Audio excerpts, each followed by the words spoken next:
Bismillahirrahmanirrahim. Assalamualaikum warahmatullahi wabarakatuh.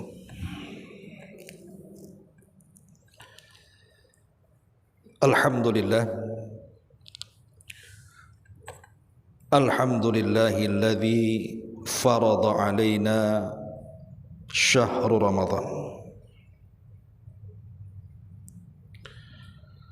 Alhamdulillahilladzi bi ni'matihi tatimmus shalihat.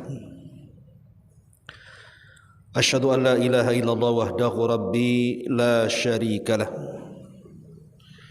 Wa asyhadu anna Muhammadan abduhu wa rasuluhu alladzi la nabiyya ba'dah, amma ba'du. Ma'asyiral muslimat yang dimuliakan Allah Subhanahu wa taala. Alhamdulillah, di pagi duha ini kita bisa berkumpul di Masjid Salahuddin di Ban Pajak. Kemudian salawat dan juga salam tetap kita hadiahkan kepada Rasul kita Nabi besar Muhammad sallallahu alaihi wa ala alihi wasallam. Ma'asyiral muslimat rahimakumullah. Bagi seorang muslim,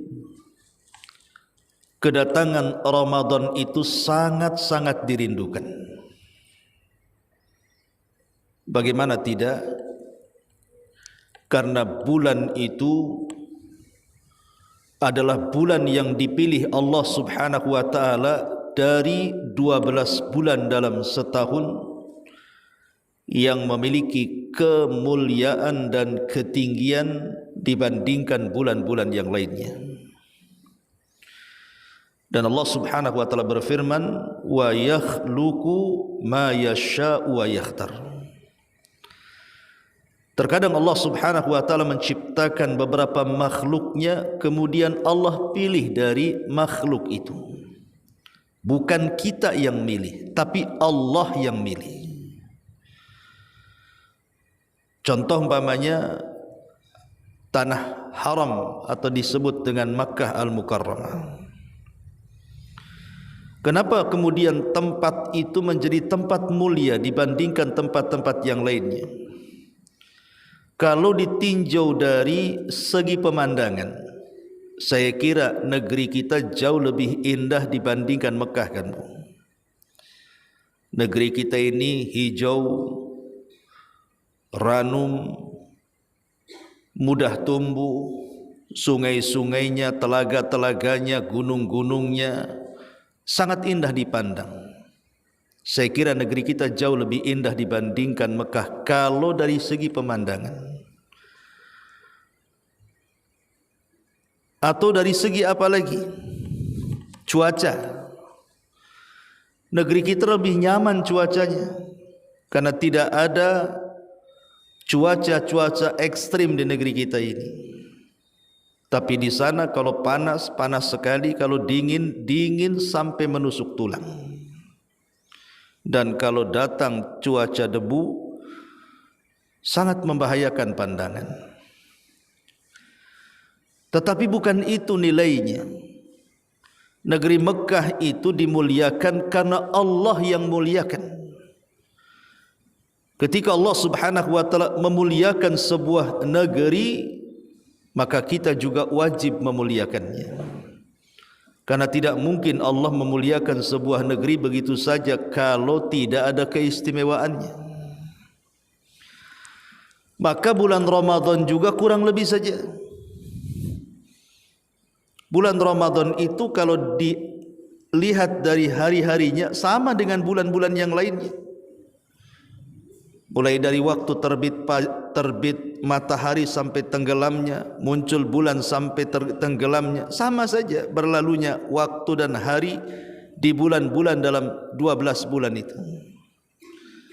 Tetapi Allah muliakan karena sebab yang berbeda, yang nanti kita akan sebutkan. Makanya bagi seorang mukmin ketika mendengar bulan Ramadan, maka sudah selayaknya dan seharusnya dia merindukan kedatangannya. Karena kita tahu bahwa tujuan hidup manusia itu adalah untuk beribadah kepada Allah Subhanahu wa taala. Sebagaimana Allah katakan dalam surah Az-Zariyat, "Wa ma khalaqtul jinna wal insa illa liya'budun." Tidaklah kuciptakan jin dan manusia kecuali mereka disuruh untuk beribadah. Dan tujuan ibadah itu sendiri karena kita akan berjumpa dengan Allah Subhanahu wa taala. Di mana Allah Subhanahu wa taala berfirman, "Faman kana yarju liqa'a rabbih falyamal amalan salihan wa la yusyrik bi ibadati rabbih ahada." Barang siapa yang ingin mengadakan pertemuan dia dengan Allah, meluapkan kerinduan dia dengan Allah Subhanahu wa taala, maka perbanyak amal saleh dan jangan sekutukan Allah dengan siapapun. Tentu perjumpaan Allah Subhanahu wa taala akan senantiasa terus berjumpa dengan kita kelak kalau seandainya Allah takdirkan di antara kita masuk surga. Disitulah kita akan mampu memandang wajah Sang Pencipta yang selama ini kita rindukan. Lah bulan Ramadan adalah bulan yang mengantarkan ke sana, mengantarkan kita ke surga, mengantarkan kita mampu memandang wajah Allah Subhanahu wa taala. Dengan cara apa? Lah inilah yang kita akan bahas tentang persiapan diri dan jiwa untuk menghadapi Ramadan. Ma'asyiral muslimat yang dimuliakan Allah Subhanahu wa taala, yang namanya persiapan untuk sebuah safar itu dihajatkan kan. Makanya ketika penduduk Yaman mereka hendak berangkat haji, mereka tidak mau bawa bekal makanan, tidak mau bawa bekal minuman. Mereka modal tawakal. Karena mereka menyangka bahwa nanti di tengah jalan pasti Allah akan berikan tu makan minuman itu. Yang penting modal takwa saja. Berangkatlah mereka menuju Mekah. Karena mereka tidak punya bekal makanan dan minuman, akhirnya mereka pun kelaparan dan kehausan di tengah jalan. Sampai sebagian mereka ada yang mati. Di mana perlindungan Allah bagi mereka?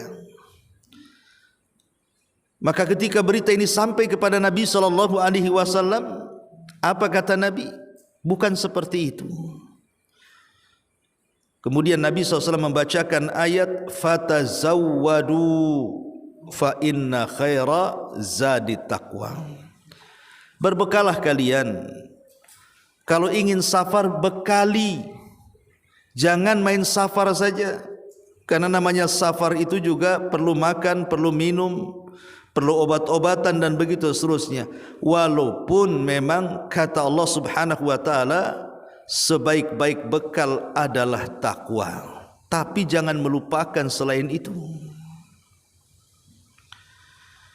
Lah Ramadan adalah syahrul taqwa. Ramadan itu bulannya takwa.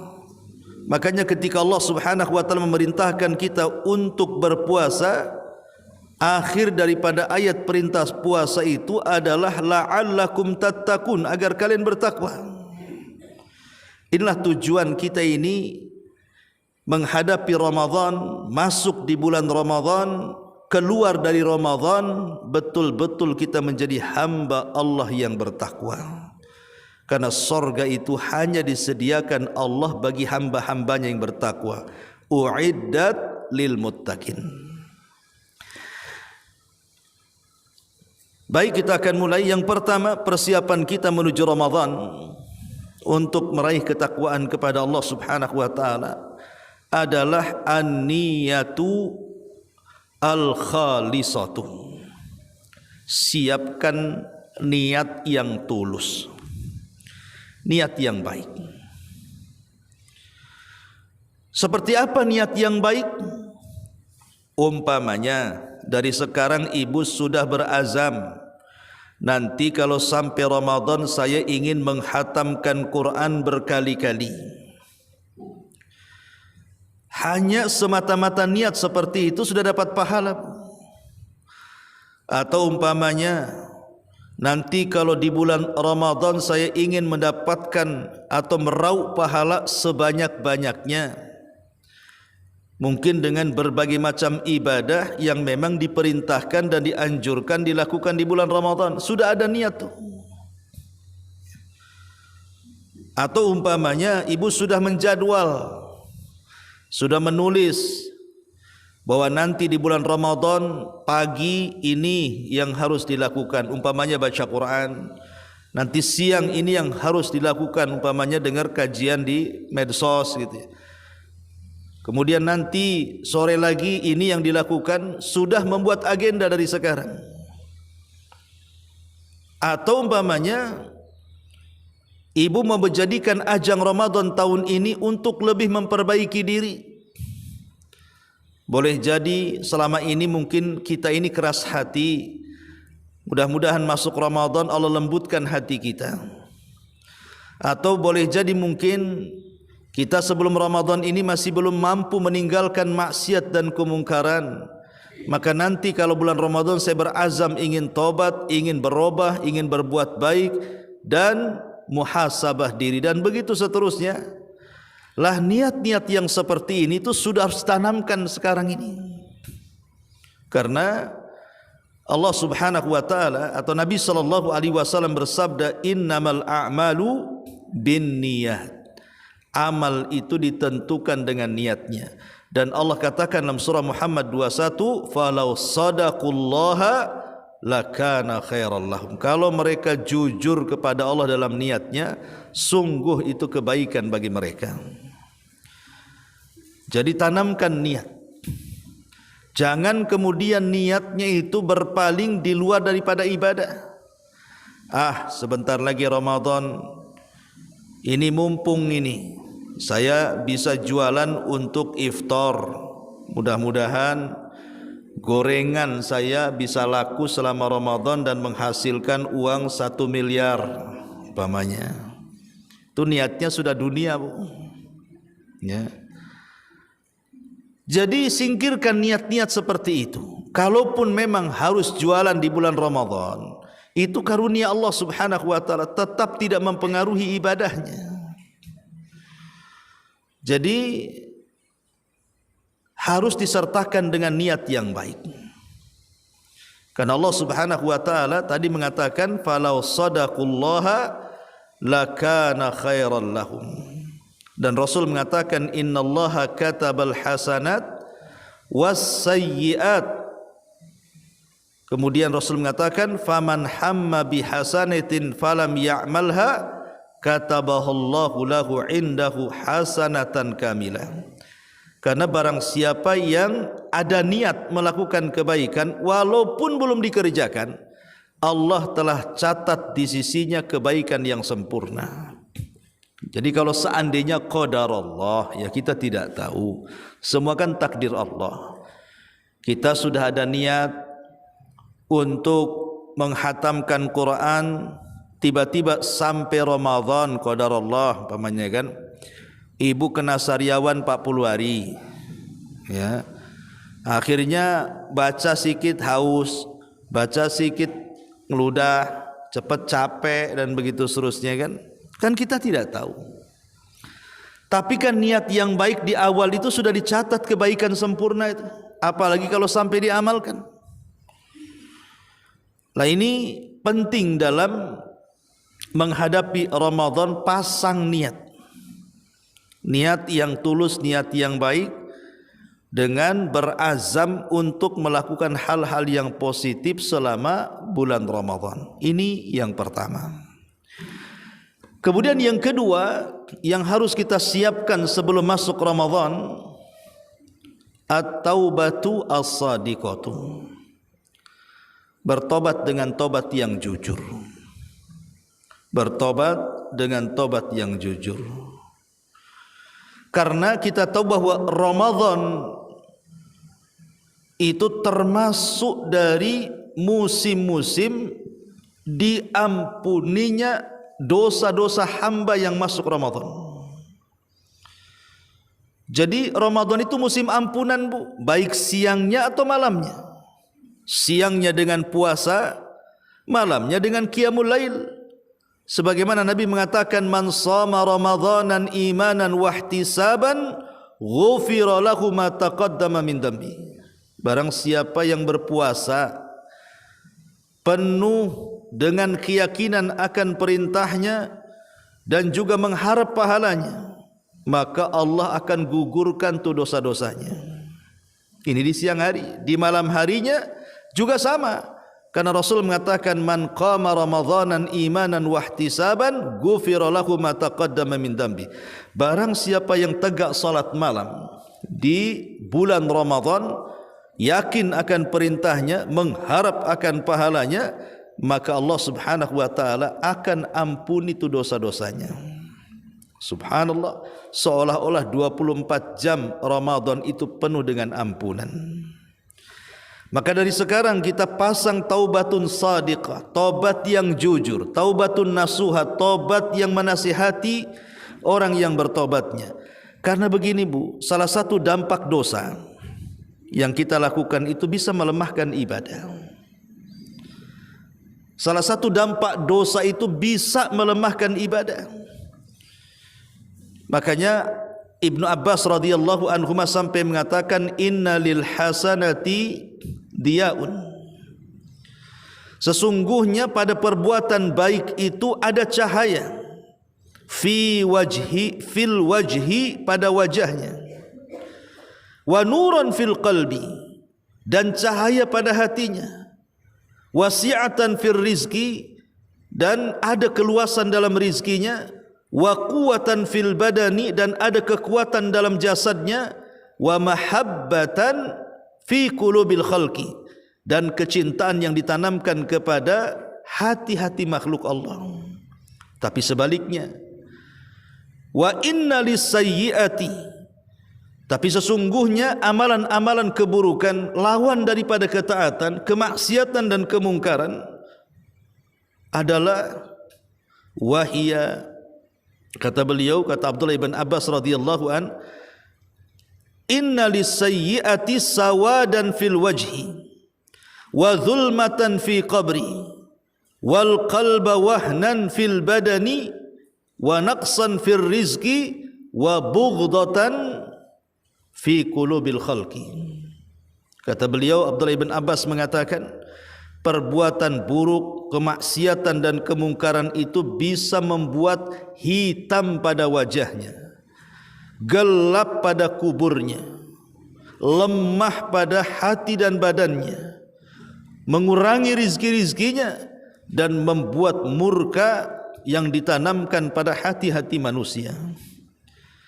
Lihat bagaimana Abdullah ibn Abbas mengatakan bahwa perbuatan maksiat itu bisa menggelapkan wajah, bisa menggelapkan kuburan, hati pula lemah, badan pula kurang, dan rizki pula seret, serta manusia akan membenci kita. Inilah pengaruh dosa. Lah kita kan tidak ingin kalau masuk Ramadan hati kita lemah, lemah untuk melakukan ibadah, yang berpengaruh kepada badan pun akhirnya malas untuk melakukan ibadah. Itu dikarenakan maksiat. Maka saya nasihatkan untuk saya pribadi dan ibu-ibu semuanya, agar banyak-banyak bertobat sebelum masuk Ramadan, supaya ketika kita masuk Ramadan nampak cahaya di wajah kita, nampak cahaya di hati kita, nampak kekuatan pada badan kita, sehingga dimudahkan untuk beribadah dan akan mendapatkan kecintaan Allah Subhanahu wa taala kepada kita. Ma'asyiral muslimat yang dimuliakan Allah Subhanahu wa taala. Tetapi yang namanya ampunan Allah itu kan diberikan kepada hamba-hambanya itu disesuaikan dengan kehendaknya kan. Ada hadis saat Nabi SAW naik ke atas mimbar, tiba-tiba Nabi SAW mengucapkan amin 3 kali. Naik ke mimbar pertama Rasul mengatakan amin. Naik ke tangga mimbar kedua Rasul mengatakan amin. Naik ke tangga mimbar ketiga Rasul mengatakan amin. Kemudian Rasul berkhutbah sampai selesai khutbah. Para sahabat heran kenapa Rasul ketika naik mimbar mengucapkan amin 3 kali. Maka mereka mencoba bertanya kepada Rasul dan mengatakan, alama amanta ya Rasulullah. Rasul, tadi engkau mengucapkan amin 3 kali, kami tidak mendengar doa, apa yang kau doakan? Maka Nabi SAW mengatakan, oh tadi ataniya Jibril, Jibril datang kepadaku, kata Rasul. Dia minta doa-doanya diaminkan, ku aminkan doanya. Sahabat mengatakan, apa yang didoakan Jibril itu wahai Rasul? Maka Rasul mengatakan salah satunya, ragima anfu rajulin dakhala alaihi Ramadan thumma salah qabla an yaghfira lahu. Kata Nabi SAW, celaka dan binasa seseorang yang masuk di bulan Ramadan, kemudian Ramadan lewat dari badannya, tidak ada satu dosa pun yang diampuninya. Celaka dan binasa orang seperti ini. Kenapa sampai celaka dan binasa? Karena bagaimana mungkin di musim-musim kebaikan, di mana sorga dibuka lebar-lebar pintunya, neraka ditutup rapat-rapat pintunya, setan pula diborgol dan diikat, kok dia bisa masuk Ramadan tidak ada satu dosa yang diampuni? Berarti kan dia tidak memanfaatkan musim-musim kebaikan itu.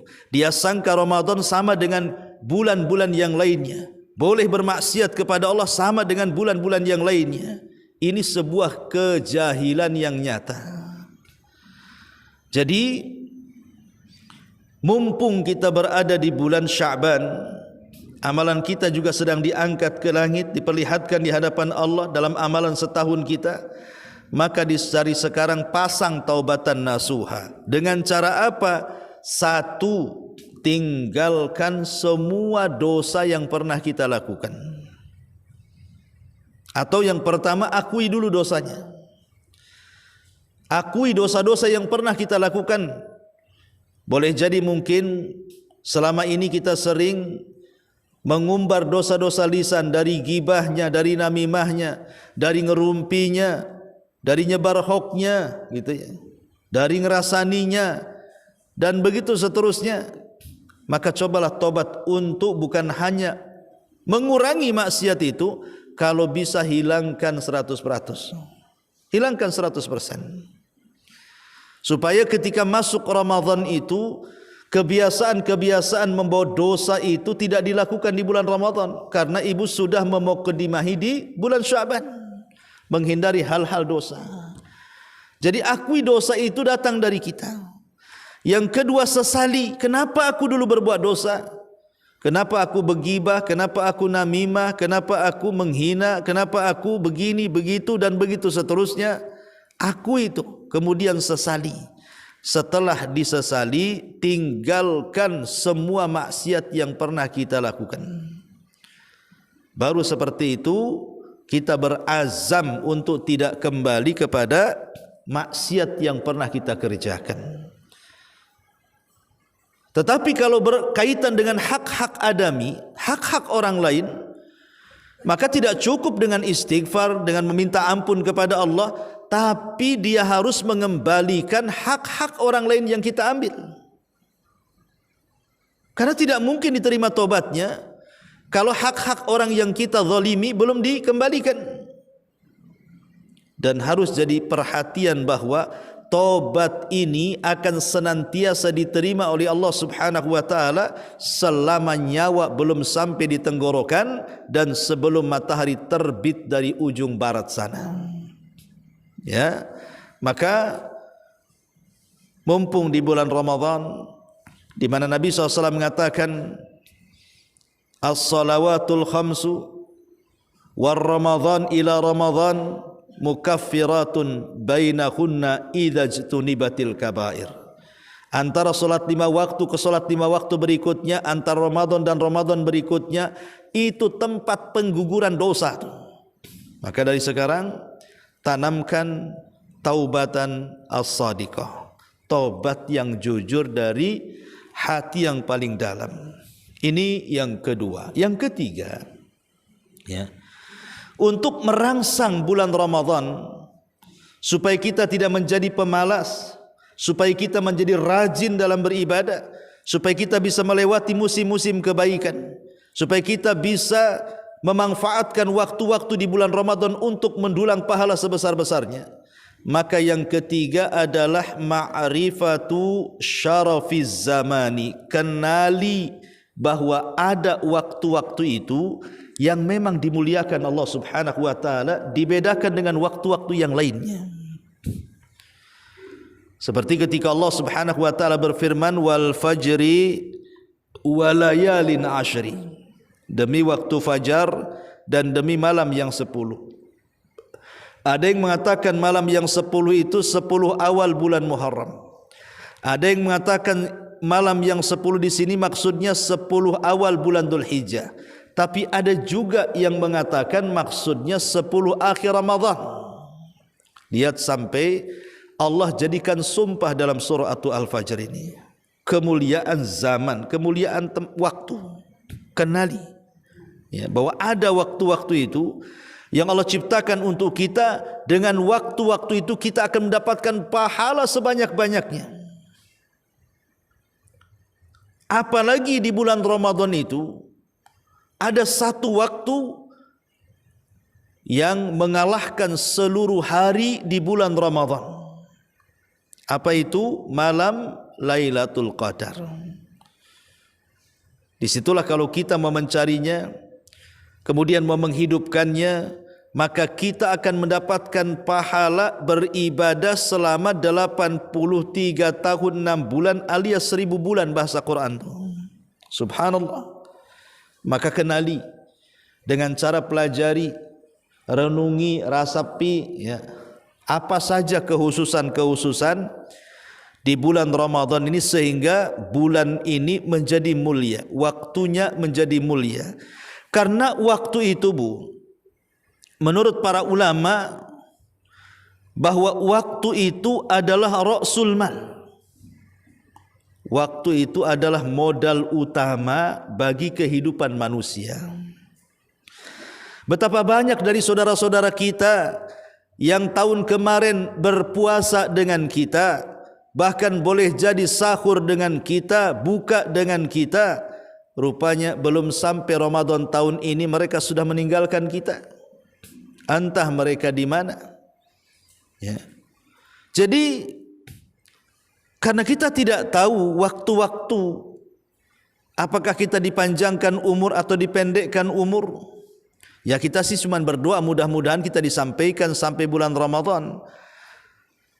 Tetapi kalau sudah masuk bulan Ramadan, karena kita sudah kenal bahwa Ramadan adalah waktu yang sangat mulia bagi seorang muslim dan tidak ada bulan yang lebih mulia dibandingkan Ramadan, maka dengan mengenali kemuliaan bulan itu, kita makin terangsang dan makin rindu untuk berjumpa dengan Ramadan.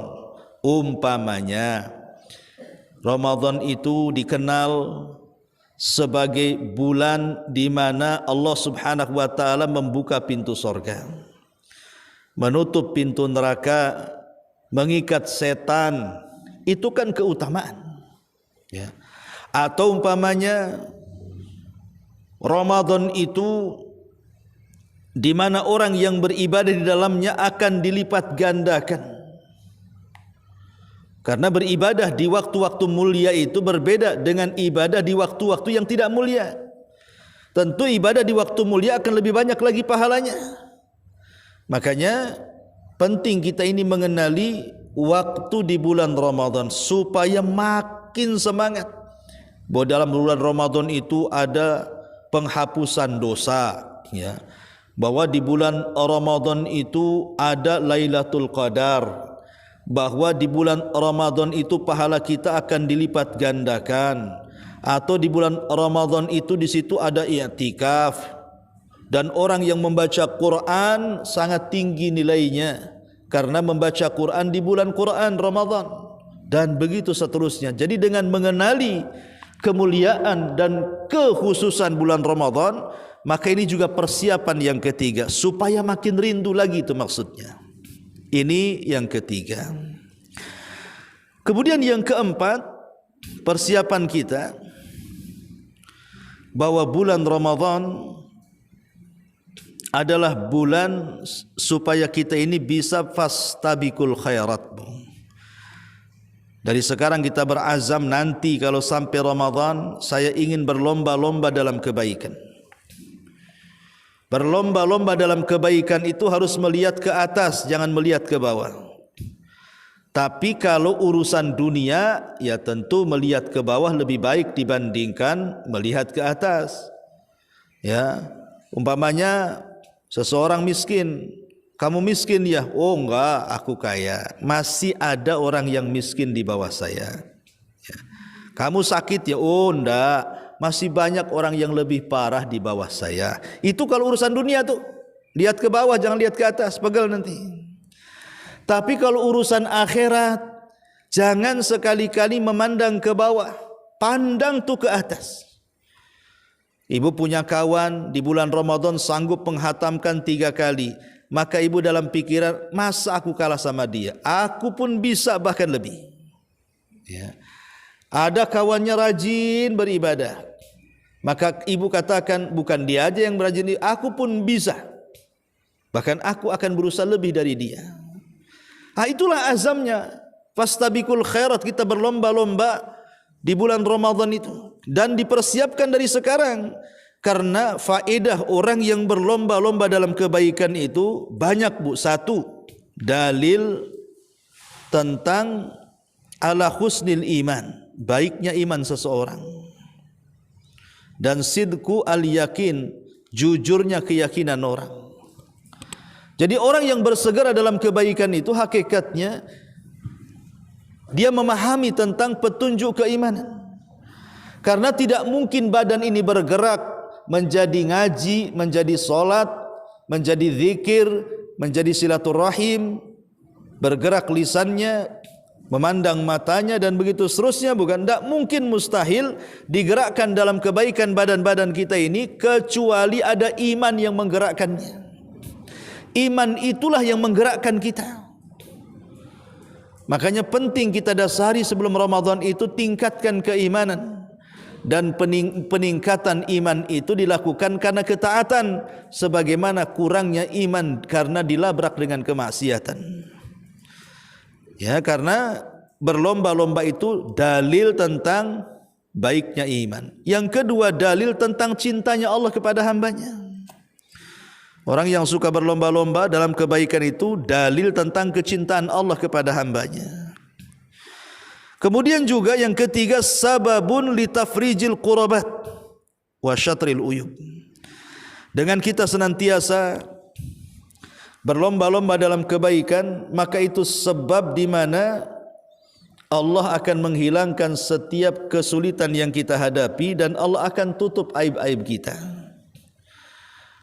Karena ada hadis yang mengatakan, man satara musliman satarahullahu yaumal qiyamah. Barang siapa yang menutup aib seorang muslim, Allah tutup aibnya pada hari kiamat. Dan barang siapa yang menolong saudaranya, Allah, Rasul katakan, Allahu fi aunil abdi makanal abdu fi auni akhi. Allah akan senantiasa memelihara dan menolong hambanya selama hamba berlomba-lomba dalam menolong saudaranya. Kemudian juga di antara faedah berlomba-lomba adalah sebab diijabahnya doa dan sebab mendapatkan kebahagiaan di dunia dan akhirat. Ini yang keempat.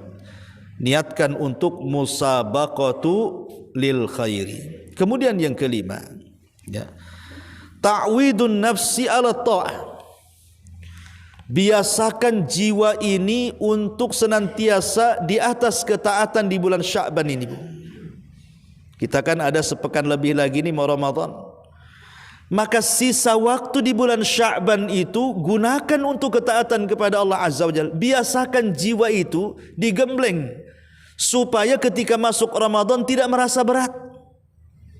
Umpamanya membiasakan dengan puasa sehingga ketika masuk Ramadan tidak kaget. Umpamanya membiasakan dengan baca Quran supaya ketika baca Quran di bulan Ramadan tidak kepeliut-peliut lidahnya. Umpamanya biasakan dengan sedekah sehingga ketika masuk Ramadan tidak bakhil, dan begitu seterusnya. Ini persiapan penting, namanya ta'widun nafsi ala ta'ah. Membiasakan jiwa itu di atas ketaatan kepada Allah Subhanahu wa taala. Ya. Ma'asyiral muslimat yang dimuliakan Allah Subhanahu wa taala. Ini yang ke-5, yang ke-6. Ya. Yang ke-6 persiapan kita adalah ta'allum ahkamil fikhi Ramadan. Dari sekarang ibu harus belajar, baca-baca, mendengar kajian entah lewat YouTube, entah lewat Facebook, entah lewat mana saja. Ya. Coba dengerin atau baca gitu ya.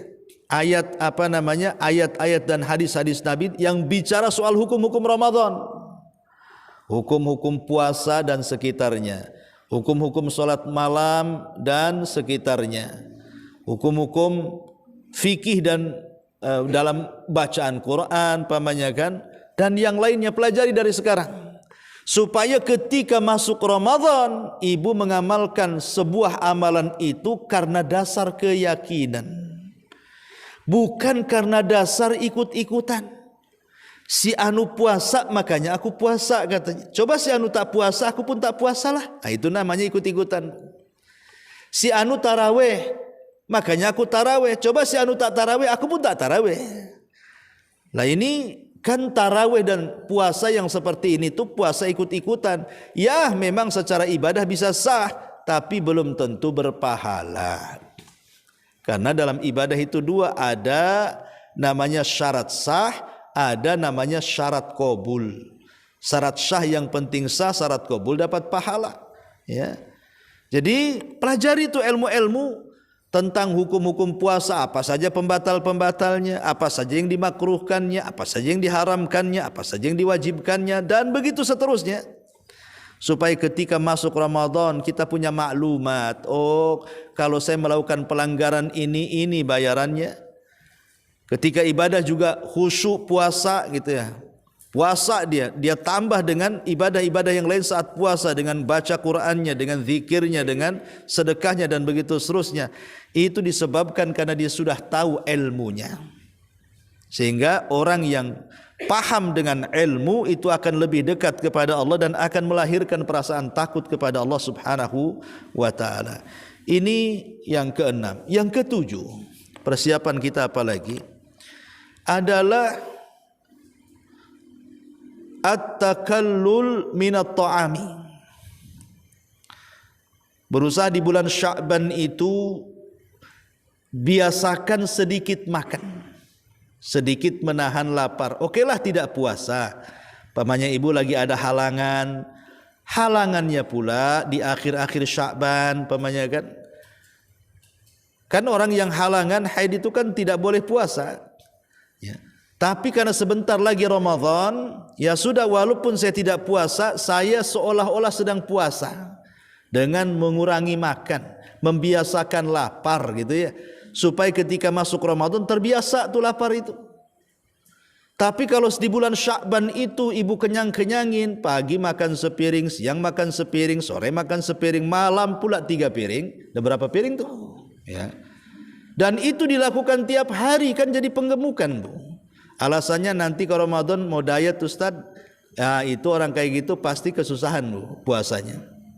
Karena lambungnya besar, tiba-tiba dikecilkan apa kambuh mahnya itu nanti itu. Ya. Jadi biasakan itu bagian daripada persiapan sederhana dalam makan, dan itu juga anjuran dalam Quran kan. Allah Subhanahu wa taala mengatakan, "Kulu washrabu wala tusrifu." Makan kamu, minum kamu, tapi jangan berlebihan. Jangan berlebihan. pagi jus ini, siang jus itu, sore jus ini, malam macam-macam jus masuk situ. Ya. Karena bagaimanapun dikhawatirkan nanti kalau kita ini sering kenyang di bulan Sya'ban, tiba-tiba dibuat lapar di bulan Ramadan, takutnya puasanya jadi puasa dendaman, Bu. Seperti apa puasa dendaman itu? Dia ngancem, Bu. Pamannya siang-siang dah lapar, nggak apa-apa, siang lapar, tunggu kalau maghrib katanya. Itu kan orang ngancem, Bu. Ya. Akhirnya betul-betul tuh ancaman itu dilakukan. Ketika datang waktu maghrib, makanan satu meja, Bu, itu bisa pindah ke perut, Bu.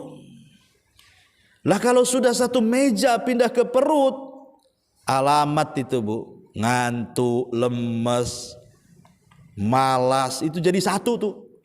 Jangankan cerita tarawih yang 11 rakaat, Isya aja dah nguap-nguap dia. Lah itu karena tidak terbiasa lapar. Ya, kalau sudah terbiasa lapar, insya Allah dia akan tahan, ya kan? Saat puasa pun tenang-tenang saja dia. Ya, karena sudah terbiasa lapar. Maka at-taqallul minat ta'am ini juga bagian daripada persiapan.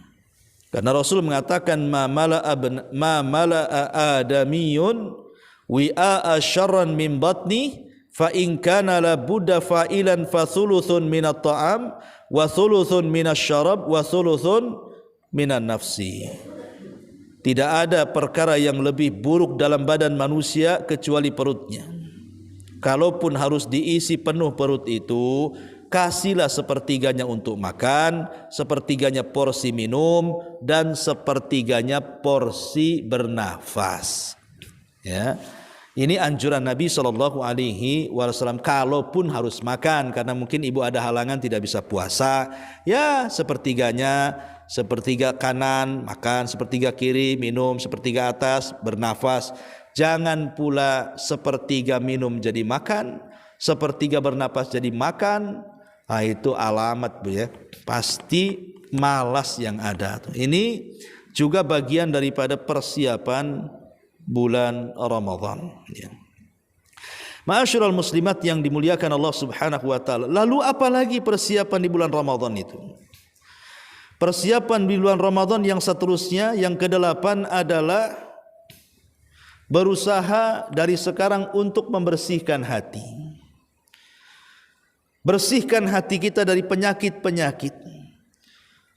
Boleh jadi penyakit dengki kepada saudaranya, penyakit hasad hasud kepada kawannya, penyakit-penyakit iri hati dan begitu seterusnya. Hilangkan di bulan Sya'ban ini. Apalagi penyakit-penyakit itu menyebabkan amalan kita tidak diangkat tuh.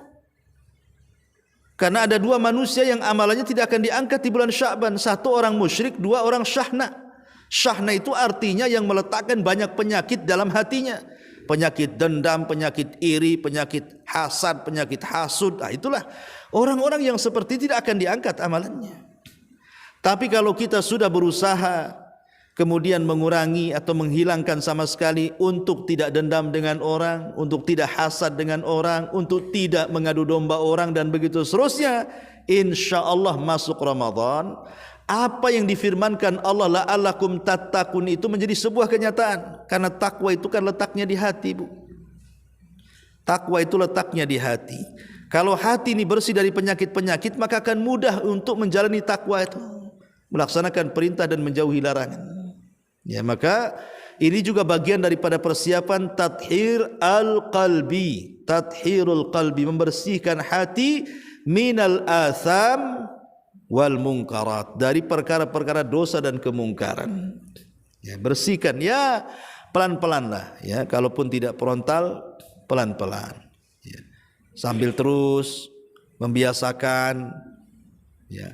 Karena kalau seandainya penyakit-penyakit ini masih bersarang, Bu, masuk Ramadan, boleh jadi puasa kita itu seperti yang disabdakan Nabi, rubba sa'imin laisa lahul jaza illal ju' wal 'atsh. Berapa banyak orang-orang yang berpuasa itu tidak dibalas puasanya, tidak diganjar puasanya, tidak ada pahala puasanya, hanya menahan lapar dan dahaganya saja. Kenapa? Karena dia hanya puasa perut saja, menahan lapar, menahan haus, menahan syahwat, tapi hatinya tidak berpuasa.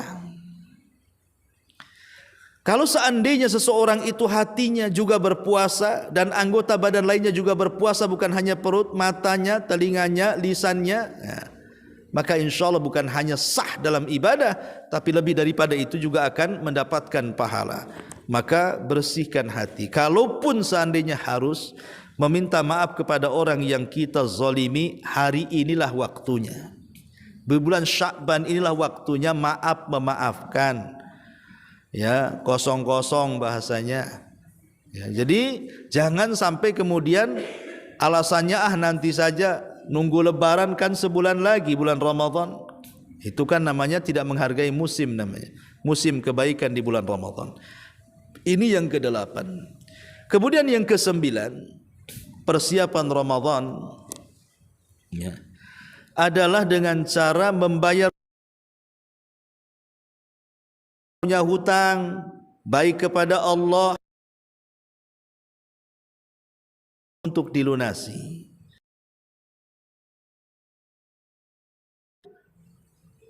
Keluar darah haid harus qadha, Bu. Ya. Lah ketika setelah Ramadan malas pula lah ibu itu. Baru jam 9,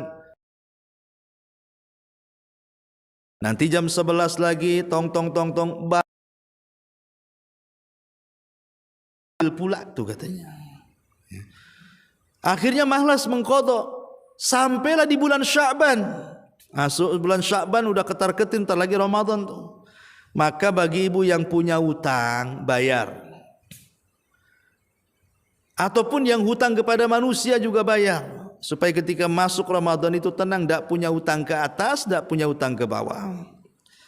Nah, ini juga bagian daripada persiapan melunasi hutang-hutang, ya. Dan yang terakhir tentunya persiapan menghadapi bulan Ramadan adalah dengan memperbanyak doa. Karena ulama salaf jauh-jauh bulan sebelum Sya'ban, 6 bulan sebelum Ramadan itu sudah meminta kepada Allah, Allahumma balighna Ramadan, ya Allah sampaikanlah aku ke bulan Ramadan. Ya. Karena umur kita tidak tahu, Bu, apakah sebelum masuk Ramadan,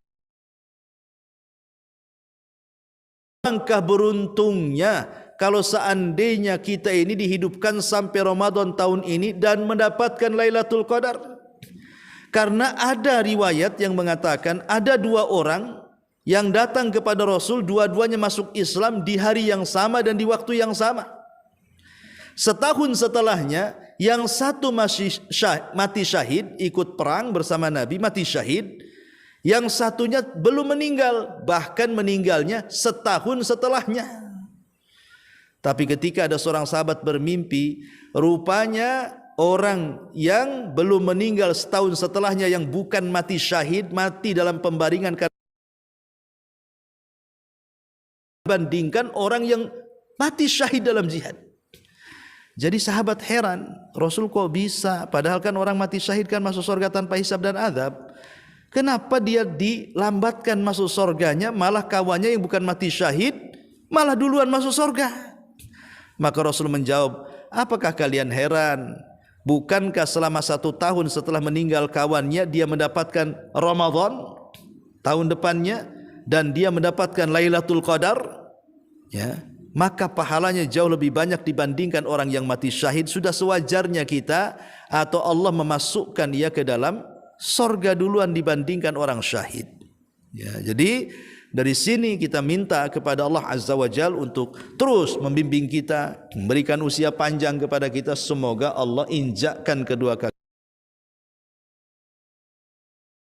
Wallahu alam, ini diantara nasihat 10 nasihat penting persiapan bulan Ramadan, atau bagaimana caranya kita menanamkan kerinduan untuk sampai di bulan Ramadan. Tafadhali, silahkan kalau ada yang mau bertanya sebelum kita tutup.